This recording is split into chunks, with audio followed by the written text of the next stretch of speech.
Okay boys, सो incognito mode में start करते हैं। ये वो नहीं जो आप सोच रहे हैं।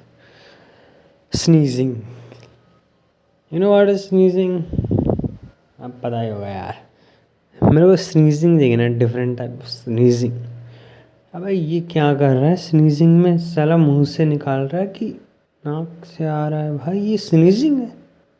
Is it really? अरे यार, और ये नीचे क्या कर रही है? स्नीजिंग में टाइप्स हैं, लेवल है। स्नीजिंग कैसे कर सकते हो?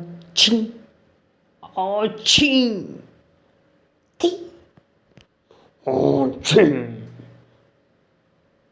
जैसे कि अबे नाक बंद करके स्नीज कौन करता मेरे भाई? अबे ये लड़की स्नीजिंग कर रही है, लग तो नहीं रहा। ऐसे असली स्नीजिंग तो ये लौंडा कर रहा है। I like the sneezing is doing is the much better.